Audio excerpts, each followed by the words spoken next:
So good morning, everyone. I'm a little bit of an unusual suspect to attend the Congress, so I have to thank Doug for throwing me in with this crowd. I'm very much a water guy, but I sit in the world of water in what I would say is a fairly unique space. Doug asked me to talk about this magical thing called innovation. So I will talk about what I do for a living with the business sector, and also focusing on innovation and what that means.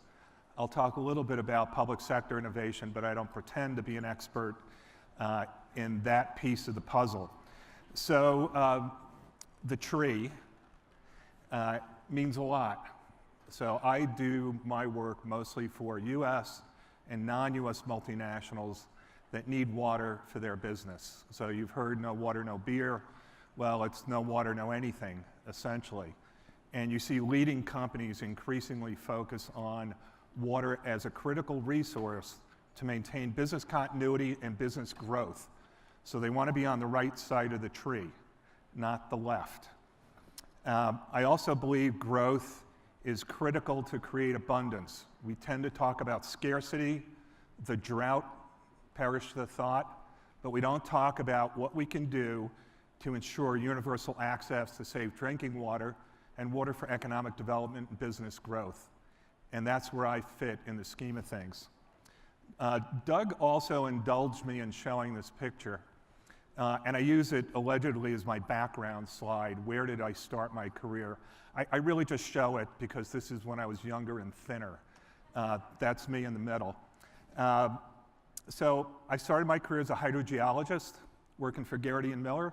It's my first water supply project in Puerto Rico, and spent really the early part of my career working for private sector companies, water supply projects, Superfund programs, and then got into strategy. And what does that mean? That means that I was called upon to help companies think about water as a strategic resource to fuel business growth and ensure business continuity, to help them with mergers and acquisitions.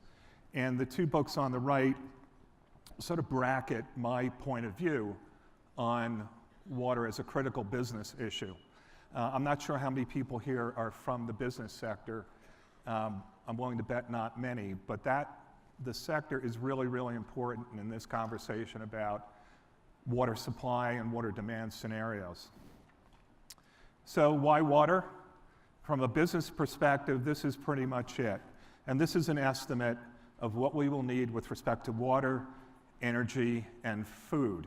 This assumes business as usual. Our challenge, though, is to ensure that we do not persist in business as usual, because these numbers are daunting. I'm not sure how we supply increasing energy, water, and food to an increasing population, increasing business demands, increasing demands from the public sector, and even nature. So when I talk to the private sector, these are four lousy arguments that I typically get, and this is the challenge. And none of these will seem terribly new to you, but it's an interesting conversation, at least a starting point, in getting them to think differently, that water is fundamental to whatever they do. Water's cheap, it doesn't cost much. Compared to others, we don't use much. We get water when we need it, and our impacts are small. Quite frankly, no one cares about any of these arguments in the scheme of things. But nevertheless, that's how we view water. It's either cheap, free, and it always shows up when we need it. The new normal. We're all talking about the drought. I'll refer to it as the new normal in the scheme of things. So the bad news, from my perspective, is public policy, because it's not evolving fast enough to keep up with what's happening in the 21st century and increasing demands for water. Just slow to evolve in the scheme of things. There's the energy, food, water nexus. We can't think of water in a silo anymore. And there was some of the conversation this morning that touched on that. Water for ag. We didn't talk about water for power. Water for manufacturing. You can't do anything without water. And we have an aging last century infrastructure in this country. Unfortunately, that's not unusual. So these are some of the big challenges. I'm an optimist, so I tend to focus on the good news, the right side of this slide, which is digital innovation changing our relationship with water. So data acquisition and analytics give us the ability to use a gallon or a liter of water more efficiently and more effectively. Nexus solutions, if you think about energy, water, food together, that drives innovation. And then there's a move for off-grid solutions or localized treatment. And I'll show you some examples. So the bad news drives the good news on the right, and innovation really sits in the right side here. Water risk and economic development. This is a report from the World Bank taking a look at the impact of water scarcity, drought, influenced by climate change. And the punchline here is that they predict that certain parts of the world will see a negative 6% hit to their GDP in the next several decades. So if you want to think about the importance of water, you really need to think about its role in driving economic development and business growth. And if you have trouble funding projects, think about what would happen if you didn't have water, what it would mean for your economy or for your business. The same thing applies to businesses. A good friend and I, a number of years ago, we looked at major growth projections for multinationals, food and beverage companies in particular, and they were predicting they were going to grow 100% the next several years. The bulk of that growth was going to be in emerging markets. Well, if you look at emerging markets in India, Africa, China, or Latin America, those are the places that are water stressed and water scarce. So how are they going to grow when water is scarce? And that's a good way to get them to think differently about making different investments in how they manage water and how they collaborate in partnership with the public sector or NGOs. So when businesses think about water risk, and I would argue that this applies to the public sector as well, they look at it across three dimensions. The physical risk is, do I have enough water of the right quality when and where I need it right now, and what might it be going out a number of years? They look at regulatory risks. What are the regulations right now? How am I positioned to comply?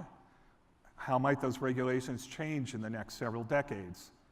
Will it hurt my business? What do I need to do to comply? What's the cost of compliance? And reputational risk. This is my personal favorite. Anyone with a Twitter account or a social media account is now a stakeholder, and they could comment on how well you manage their water. And this is particularly important for a food and beverage company or a consumer product goods company or a mining company, anybody. That is a really critical risk that could shut down your business on a temporary basis or shut it down completely to where you have a stranded asset. And companies look at those three risk dimensions across their value chain, their supply chain, their operations, and product use. So if you're making soap and you're trying to sell it in a part of the world that doesn't have water, you have a bit of a problem. And then they roll all this up into some economic value, and that gets us beyond the price of water and gets companies to start thinking differently about how to manage water. So innovation. This is one of my favorite quotes. I don't know if you've seen this before. It's from a science fiction writer. Basically, the punchline here is that the future has arrived. So for us to look at innovation, it's out there. It's just not evenly distributed. In the utility sector, it's really interesting. There are some utilities that have embraced AI solutions. It's embedded into their business. They're managing assets through digital technologies, and others are not. So it's just pretty lumpy in the scheme of things. So what is innovation? Innovation is not just technology. You can innovate with respect to partnerships. And I love this slide. I don't know if any of you have heard about an organization called 10-10-10. It's based here in Denver. It's 10 wicked problems, 10 entrepreneurs for 10 days. And the program brings together 10 successful entrepreneurs that know nothing about a topic that can bring in a fresh perspective to water or healthcare. Last year, they ran a 10-10-10 infrastructure and water program, and they had a couple of water technology companies spin out. based here in Denver, and I'll get to those later. But the interesting part of this slide is that no one stakeholder group owns innovation. We all need to participate in this journey to do better with a resource that's absolutely critical. So entrepreneurs have a very small impact at scale, but they're really fast, they're really creative, they drive innovation. New ideas show up on a minute-by-minute basis. It's fascinating. The public sector has enormous scale, but they innovate very slowly for a lot of good reasons and a lot of bad reasons. And multinationals sit somewhere in between depending on who the company is. Well, you can't solve water with one of these stakeholders. Every one of these groups has a role to play, and what 10-10-10 does is bring them all together to really come up with new approaches to solve water quality, water quantity, infrastructure, whatever it may be. Another driver for innovation is this energy, water, food nexus. So scarcity does drive innovation. If you don't have something, you figure out how to get it. And there are a number of examples. I'll talk about the top one. There's a water technology accelerator based in San Francisco called Imagine H2O. And they run a prize competition every year. And for a couple of years, they've run this Nexus Prize, and they're looking for water technology or technology startups that are focused on solving not just water, but energy and water, or food and water. And they spin out companies that they nurture, and hopefully with enough support, not just financial, they scale and they can solve a problem.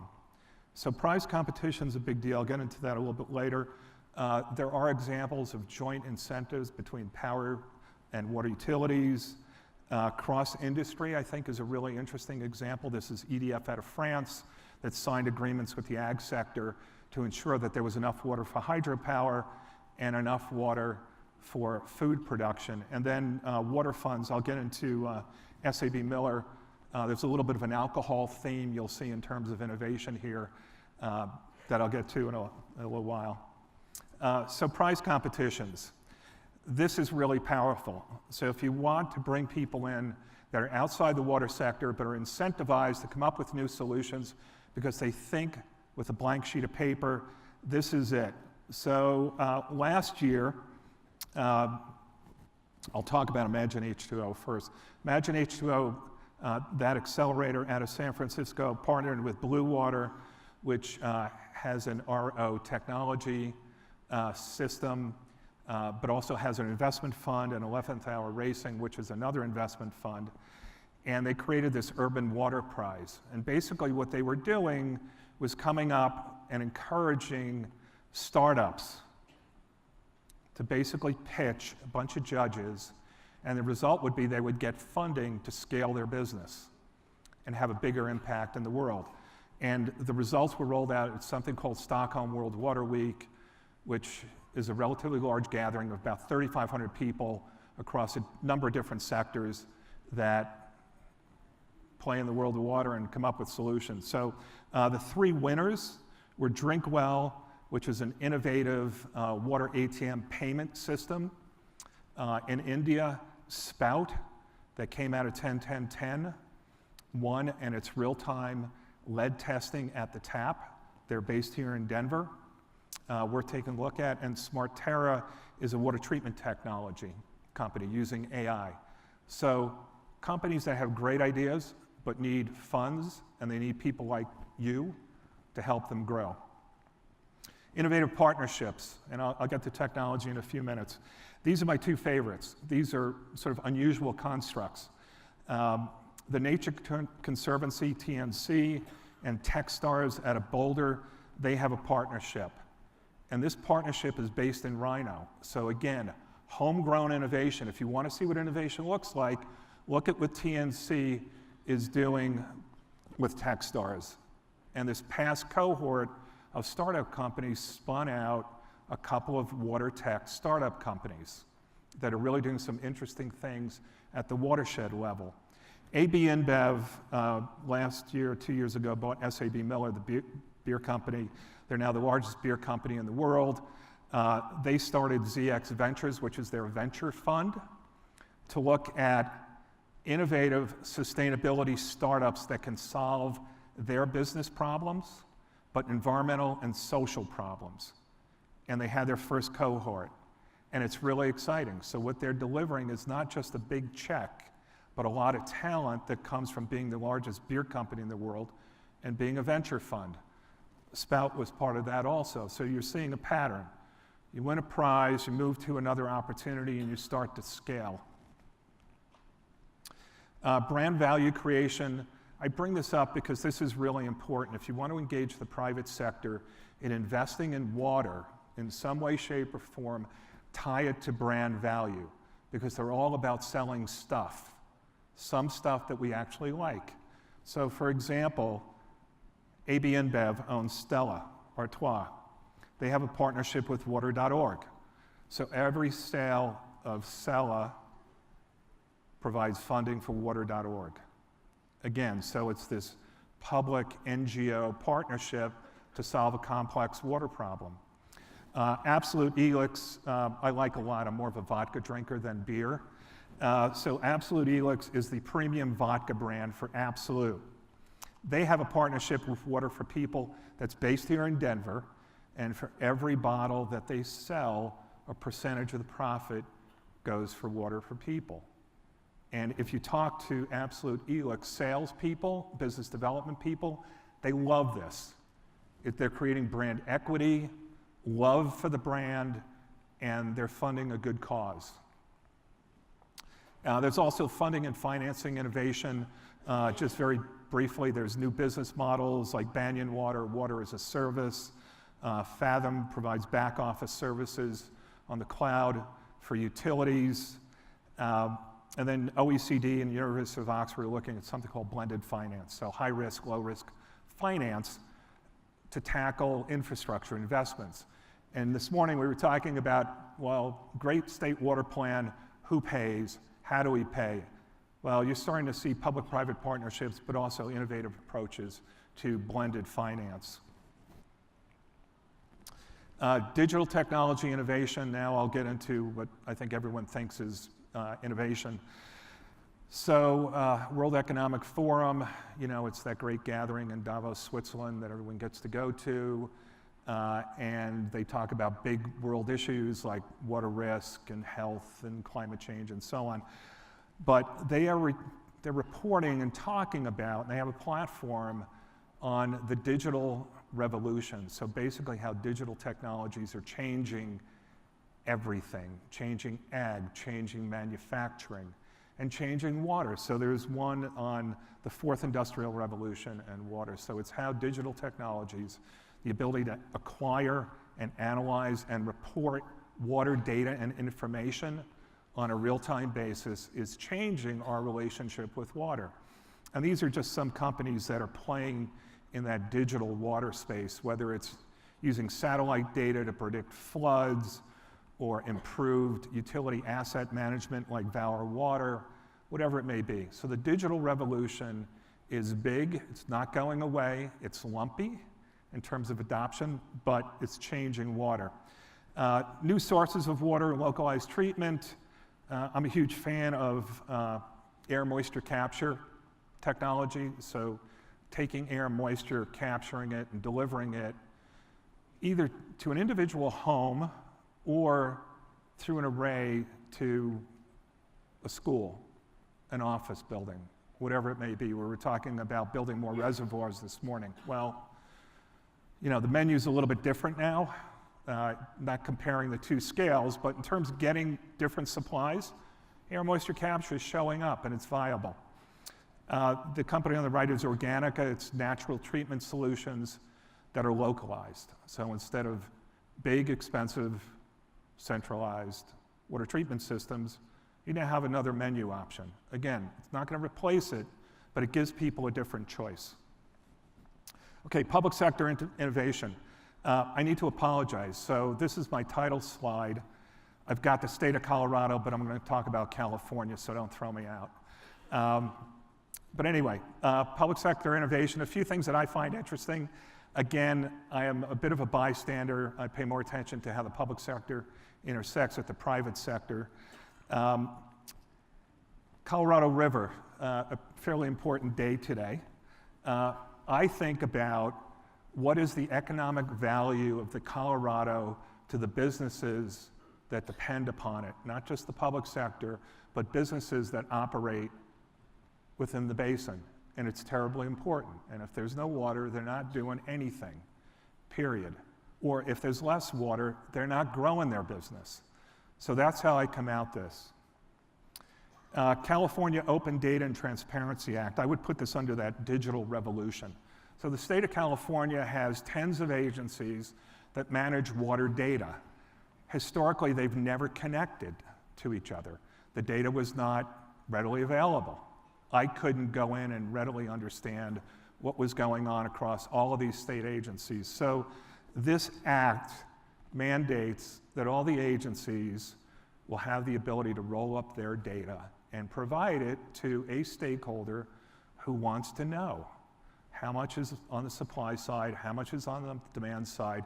Is this a good state for me to move to put a manufacturing plant in? Well, I don't know. They're telling me I have water. Is it true or not? So I see this as innovative. The Sustainable Groundwater Management Act, I can't believe that this is in the category of innovation, but lo and behold, the notion of managing groundwater in a sustainable manner is pretty innovative. It's a big deal. Again, that's what I learned when I was bailing wells and measuring water levels. Well, states are finally catching up. It's like you just can't keep taking water out of the bank. At some point, there's nothing left in the bank. So start building a plan to ensure that groundwater is sustainable over some extended period of time to ensure economic development and business growth. And then new water markets, trading, essentially. So people are dabbling in this. I have no idea how it's going to work out. But at least they're thinking that, well, maybe this is a good idea, maybe we should run some pilots. So Fox Canyon Groundwater Management Agency is running a pilot in Ventura. Same thing in Nevada. Again, thinking about how do we take water and move it around to where it's needed most so no one loses. It's a win-win situation. So for me, these are some of the innovative public policy things that I'm seeing, but coming at it from the private sector. And I think there's some really exciting opportunities here. I personally believe digital is transforming everything. So it's sort of like Dustin Hoffman from The Graduate, you know, plastics. I'll leave you with just digital. It's going to change everything in both the public and the private sector. So I've probably run over my time, maybe not. We're not doing Q&A, which is good for me, but here's my contact info. So I'm based here in Denver, been here a long time, almost a native, but if you want to reach me, email, call, whatever, and I'll be around for a while. So thanks for the opportunity.